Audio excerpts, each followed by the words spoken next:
Okey. Seterusnya, Putra Salifi, jika RON 95 tinggal 2 bar je dalam tangki, bolehkah kita isi full tank RON 97? Boleh, tak ada masalah. Boleh. Okey. Tapi dia akan jadikan antara 95 dengan 97, bila dia akan campur, dia tidak jadi 96. Dia tak jadi 95. Dia tak jadi 97. Tapi kalau paling best sekali, betul-betul E. Bila E nyala je, kita taruh 97. Dia top up 97. Dan ini baru dia akan membakar, membersihkan semua outlet dia bagaikan exhaust manifold, dan pada return compression dia akan beri paling baik. Pada catalytic dia akan cuci yang paling bagus untuk membersihkan kepanasan yang melampau, memberikan output yang paling bagus. Okey, seterusnya Muhammad Firdaus Muhammad Hanma. Datuk, bateri kereta ni ada expired ke? Sebab kalau pergi kedai bateri biasa, dia charge, masuk power, lepas tu boleh guna semula. Adakah cara ini selamat untuk pengguna kereta?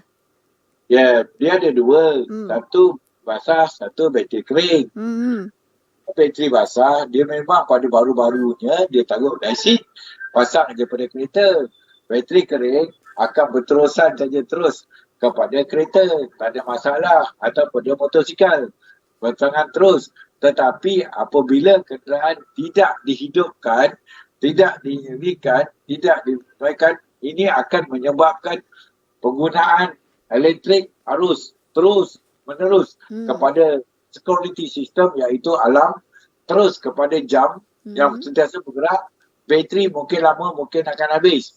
Bila kehabisan, nak start tak boleh, angkat keluar pergi charge.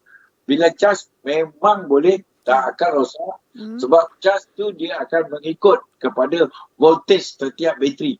Dan balik, dia akan hidup seperti biasa, bergantung kepada bateri life. Kalau bateri tu boleh tahan lagi, dia akan mengikut jangka hayat dia. Tetapi kalau kereta tu lepas start hidup, 1 jam, 2 jam, tu matikan balik, bateri tu akan cepat lagi mati. Lagi cepat dia mati. So, bateri tidak ada expired, tetapi bateri ada how to use it.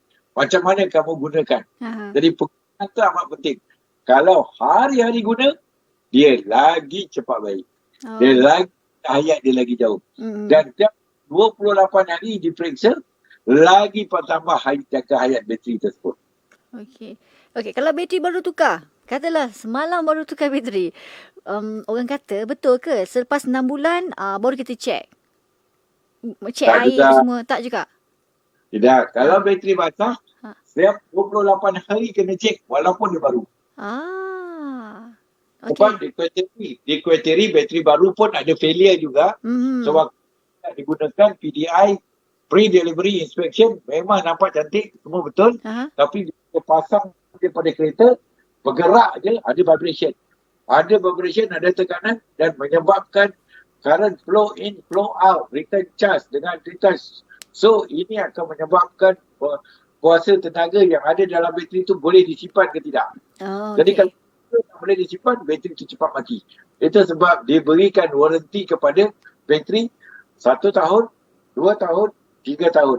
Tak ada bateri sampai 5 tahun, tak ada. Okey, seterusnya